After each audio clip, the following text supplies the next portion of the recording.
안녕하십니까, JM입니다. 오늘은 프로텍이라는 기업에 대해서 공부를 해보도록 하겠습니다. 기업 개요입니다. 프로텍은 디스펜서 전문 기업입니다. 이 디스펜서 같은 경우에는 반도체에 특히 많이 쓰이는 장비로도 알려져 있습니다. 물론 반도체뿐만 아니라 핸드폰이나 아니면 LED와 같은 사업군에서도 사용이 됩니다. 그리고 디스펜서에 의존만 하다 보니까 변동성이 매우 심한데요. 이 변동성을 줄이기 위해서 새로운 장비 다각화 그리고 고객 다변화를 모색하고 있습니다. 이 회사 같은 경우에는 기본적으로 영업이익률이 매우 높아요. 19년도 같은 경우에도 20%가 넘었죠. 20년에 코로나가 있어서 매출이 많이 꺾였을 때도 15%가 넘었고, 여기 같은 경우에는 30%가 넘었습니다. 그리고 23년에 작년에 대부분 지지부진할 때도 10%가 넘는 영업이익률을 보여줬습니다. 지분 구조를 보면은 최승한 대표가 대부분의 지분을 가지고 있고요. 주요 지분 특수관계자가 가지고 있는 엘파텍이라는 곳이 13.85%를 가지고 있습니다. 이 엘파텍 같은 경우에는 작년 1분기까지만 하더라도 18%를 가지고 있었거든요. 근데 이제 주가가 이제 오를 때 여기에서 판매를 하면서 주가가 내려가는데 일조를 한 그런 사례가 있었습니다. 이 엘파텍 같은 경우에는 앞으로도 이제 엑시트 우려가 있기도 합니다. 이 부분 참조하시고요. 그리고 이제 엘파텍은 특수관계자라고 말씀드렸죠. 이 최재하, 최재혁 씨가 이제 최대 주주로 있는 곳입니다. 이것 때문에 사실 회계 기준 위반 혐의로 검찰에 고발이 되기도 하였습니다. 이 부분은 상당히 우려가 있다라고 말씀드릴 수 있을 것 같습니다. 무엇을 파는 기업인가요? 제가 앞에서도 계속 말씀을 드렸는데 디스펜서가 메인이에요. 디스펜서가 여기 62.8% 안에서도 대부분이 디스펜서고요. 그리고 이제 추가적으로 이제 레이저 리폴러와 같은 장비가 있습니다. 그리고 프로브 카드가 있고요. 공합 실린더 이런 것 같은 경우에는 종속회사가 하고 있습니다. 프로텍이 아닌 프로텍의 종속회사가 하고 있습니다. 뒤에서 다시 한번 보도록 하겠습니다. 앞에서 말씀드렸다시피 이제 프로텍 디스펜서 외에 품목이 대부분의 매출을 차지하고 있고, 매출 구조를 보게 되면 PMT 옛날에 마이크로 프렌드라고 불렀던 곳인데 그곳이 이제 프로브 카드 두 번째로 매출액이 많고요. 종속회사 PNM이 이제 공합 실린더인데 이게 세 번째로 매출이 많습니다. 종속기업은 그 PMT 같은 경우에는 지금 현재 상장이 되어 있거든요. 옛날에 마이크로 프렌드라고 말씀을 드렸잖아요. 거기에 42%를 프로텍이 보유를 하고 있습니다. 그리고 당분기를 보시게 되면은 당분기에 사실 실적이 다 좋지 않은데 작년에도 좋지 않았습니다. 작년에도 PMT와 같은 경우에도 이제 55억 적자를 했고, PNM은 이제 거의 이익을 보긴 했는데 많은 금액이 이익이 발생한 건 아니었습니다. 그리고 현재 1분기에도 보더라도 다 적자를 현재 보고 있습니다. 사실 뭐 작년에 매출이 많이 떨어졌고 올해는 좀 어느 정도 반등을 하지 않을까 생각을 하고 있습니다. 그리고 앞으로도 매출 상승은 또 변동성은 있을 거라고 생각이 되는데 그래도 우상향하지 않을까라는 생각을 하고 있습니다. 디스펜서는 이렇게 생긴 장비입니다. 디스펜서가 어떤 거냐면은 아마 언더필이라고 들어보신 분도 있을 거라고 생각을 합니다. HBM에 언더필이 들어가거든요. 근데 물론 프로텍의 디스펜서가 HBM에 들어간다는 이야기는 아닙니다. 근데 이런 식의 이제 플립칩 형태는 매우 다양하게 쓰이고 있기 때문에 어디에 들어가도 이제 이상하지가 않죠. 이제 플립칩 같은 경우에는 여기에 이제 솔더볼이 있고 솔더볼 접착을 하게 되죠. 솔더볼 접착을 하게 되고 빈 공간이 생기는데 이때 이 디스펜서를 이용해서 여기 있는 부위를 이제 채워주게 되는 겁니다. 레진이나 에폭시 같은 걸 이용하기도 하죠. 에폭시나 레진을 채워주는 역할을 하게 됩니다. 그리고 디스펜서의 매출은 연간 1,000억에서 1,500억 수준, Q&A에서 이야기를 해주셨어요. 그리고 이제 대부분은 이제 반도체용이고 스마트폰이나 LED용으로 또 사용을 하고 있다. LAB 현재 시장에서 가장 주목을 받고 있는 이유기도 하고요. 작년에 올랐을 때가 이 LAB 때문에 이제 올랐다고 이야기를 하고 있습니다. LAB는 레이저 어시스티드 본드입니다. 어시스트가 들어가죠. 그러니까 본딩을 할 수 있도록 도와주는 역할을 하고 있다 라고 보시면 됩니다. 리플로 시장 자체는 이제 5천억 정도인데 향후에 이 부분을 점차 늘려가지 않을까라는 기대감이 있습니다. 그리고 이제 PMT 마이크로 프렌드 웨이퍼 프로브가 카드가 여기에 이제 포함이 되죠. 여기에 포함이 된다. 이건 참조만 하시고요. 프로브 카드는 간단하게 설명을 하자면은 프로브 카드 매출 규모가 S사 삼성 향으로 2,400억인데 현재 매출이 330억이거든요. 작년에. 그래서 앞으로도 먹을 파이가 좀 남아있다. 좀 많이 남아있다라고 그런 기대감도 있습니다. HBM 용으로는 개발 완료 및 연내 양산이 회사 목표이기도 합니다. LLB를 좀 더 보도록 할까요? 레이저 본딩을 보게 되면은 공전 순서는 이제 로딩, 온라인, 접착을 하고요. 압축 및 레이저를 하고요. 그다음 다시 언로딩을 합니다.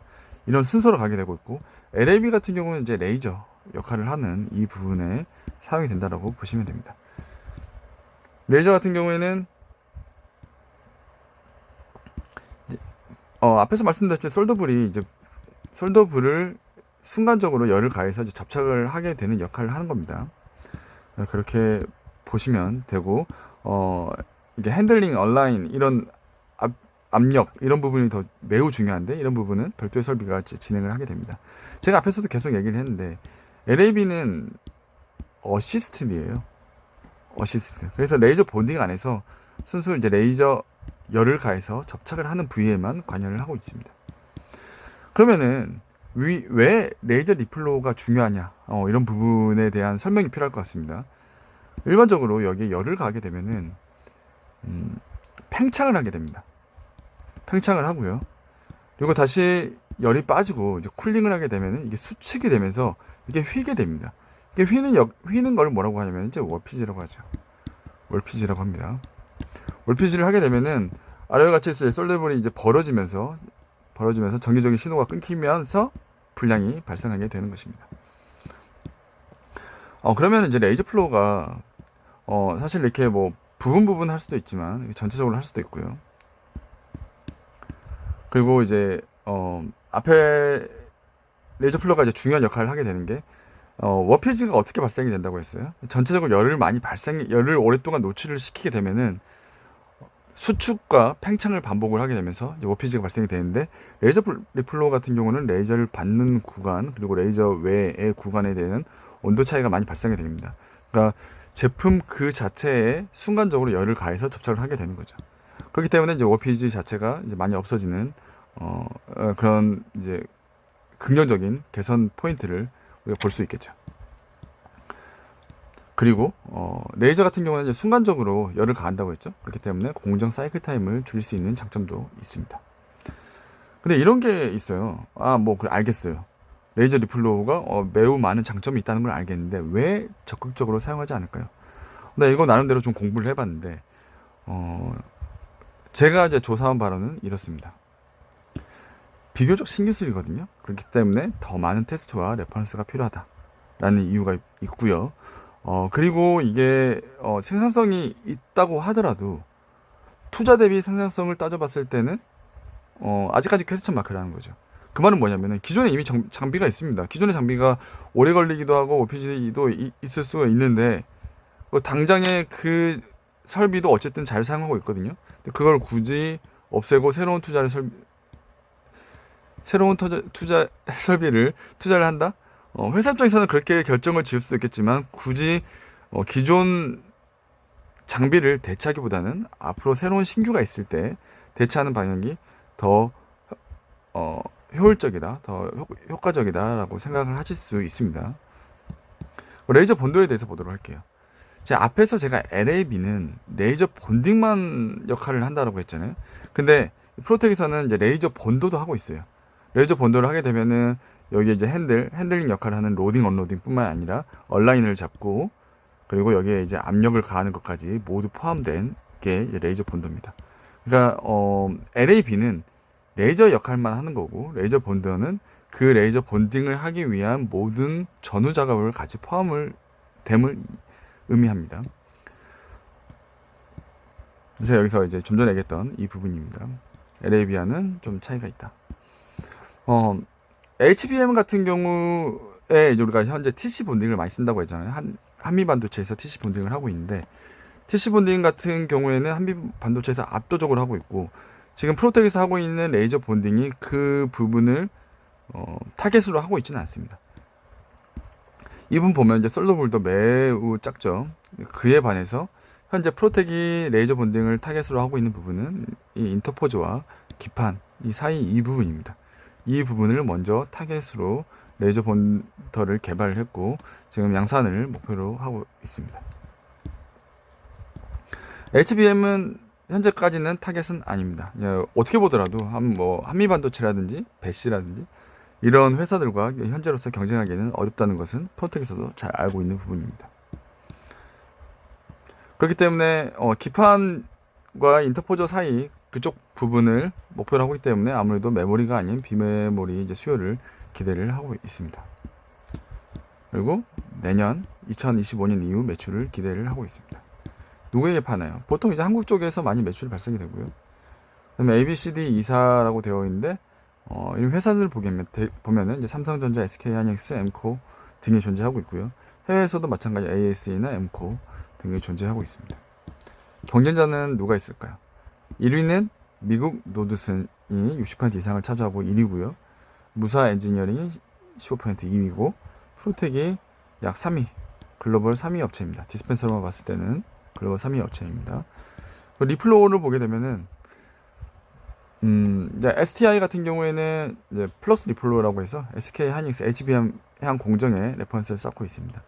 그리고 같은 레이저 리플로우를 보게 되면 레이저 셀이라는 곳에서 프로텍과 매우 유사한 레이저 리플로우를 TSMC에 데모 장비를 납품한 이력이 있습니다.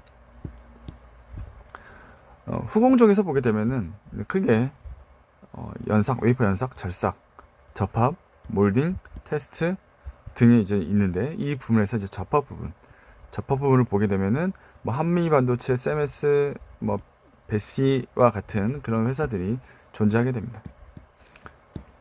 산업 전망을 보도록 하겠습니다. 이제 무어의 법칙이 이제 슬로우 다운 되고 있다라고 하죠. 그렇기 때문에 전공종보다는 향후 후공종이 더 주목을 받고 더 크게 성장할 거라고 예상을 하고 있습니다.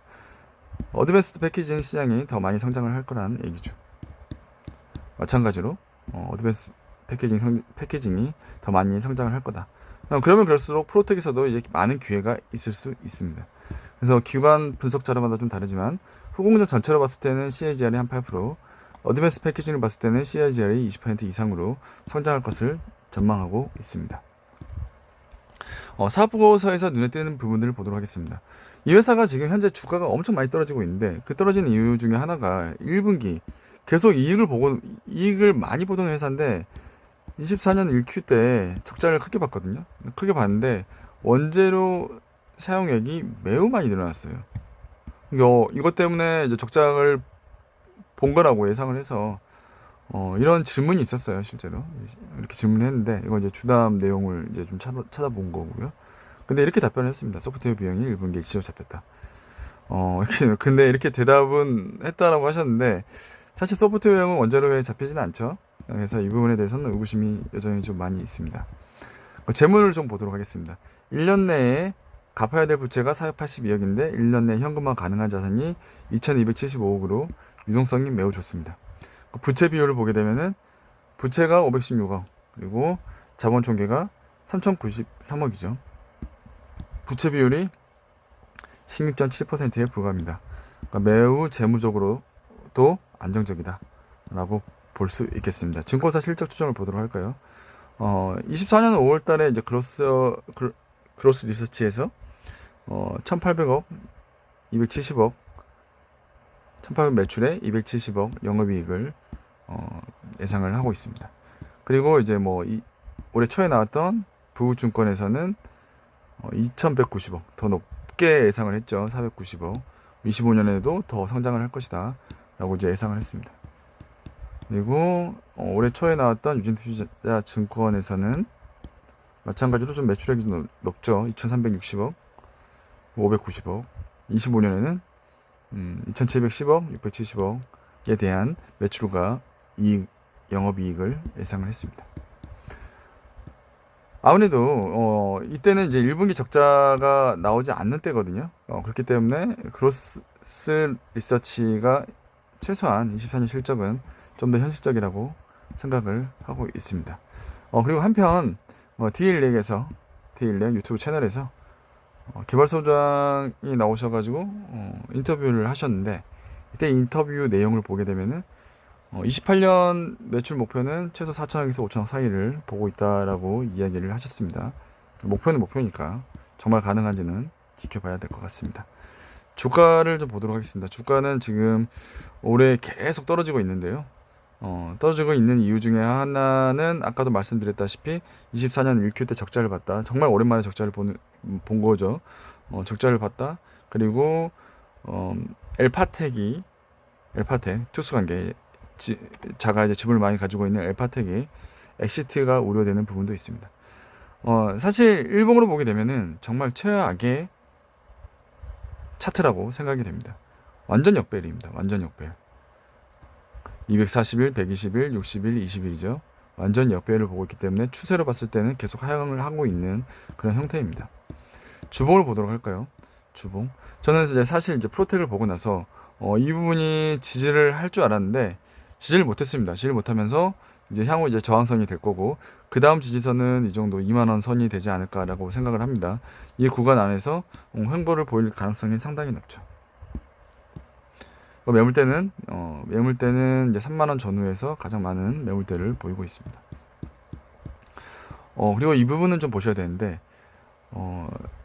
단기로는 정말 최악의 차트를 보이고 있고, 그 다음에 중기로도 확실치 않아요. 근데 이제 장기로 봤을 때는 이런 부분이 있어요. 최소한 이 회사가 19년도에 안 좋았을 때랑, 그 다음에 코로나 때죠. 코로나 때 매출이 안 좋았을 때랑 23년도에 또 전체적으로 주가가 많이 떨어졌을 때도 PBR이 0.7x, 약 0.75 정도 수준이 가장 최저점이었어요. 근데 지금 현재 그 지점이 왔습니다. 현재 주가가 정확하게 얼마인지 모르겠지만 제가 이제 알기로는 0.8 후반대거든요. 0.88, 0.89 정도 될 겁니다. 그렇기 때문에 사실 역대 최저 PBR에 얼마 안 남았어요. 얼마 안 남았기 때문에 장기적으로 봤을 때는 사실 괜찮은 주가지 않나라는 생각도 듭니다. 한편 그대로 이제 따라가게 되면은 25년 초 정도 되면은 그래도 PBR 0.7x, 0.75 전후가 되지 않을까 예상을 하기도 합니다. 가치지표로 보면 어떤가요? 2025년 예상 이익을 610억, 증권 컨센에 따라서 610억으로 본다 그러면은 멀티플 10을 줬을 때 6,100억. 이 부분은 뭐냐면은 이제 LAB나 레이저 본딩과 같은 부분이 이제 터지지 않았을 때도 이제 멀티플 10을 우리가 줄 수 있지 않을까 생각을 해보는데, 그리고 물론 이제 영업이익이 더 중요하죠. 영업이익 610억이 나와야 되니까. 그랬을 때 적정 주가는 이제 55,000원 수준까지 계산해 볼 수 있겠습니다. 근데 여기서 이제 혹시나 LAB가 혹은 레이저 본딩이 TSMC에서 양산이 도입이 된다, 혹은 HBM에 들어간다 그렇게 되면은 갑자기 이 멀티플이 더 올라갈 수도 있습니다. 근데 현재로서는 이제 크게 기대하지는 않고 있습니다. 기타 특이사항, 대만 후공정 업체에 데모 설비를 납품을 했다. 레이저 부분을 납품을 했다라는 부분이고요. 그리고 아이사는 이제 인텔이거든요. 인텔의 1차 벤더로 선정이 돼서 디스펜서의 고객사가 다변화됐다라는 부분도 참조를 하시고요. 그리고 회계 기준 위반 관련해서 이제 공식 하나 있었는데 올해 4월달에 이 부분 때문에 또 이제 주가가 영향을 받았다는 얘기도 있어요.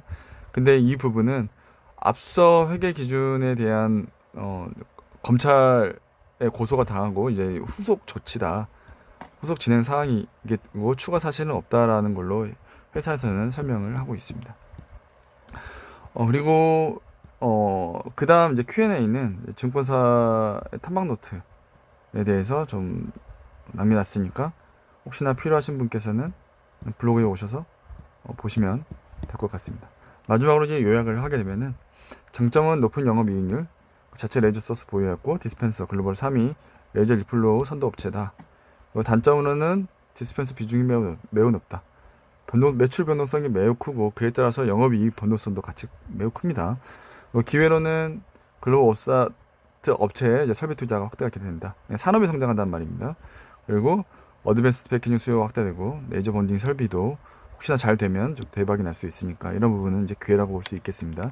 위협으로는 경쟁사가 매우 많다. 디스펜서도 매우 많고 레이저도 매우 많다. 그리고 이제 엘파텍 엑시트가 좀 우려가 되는 부분도 있습니다.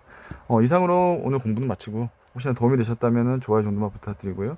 제가 공부에 사용했던 리포트는 첨부에 드리도록 하겠습니다. 혹시 필요하신 분은 블로그에 오셔서 다운받아 가시면 될 것 같습니다. 이상으로 마치겠습니다. 감사합니다.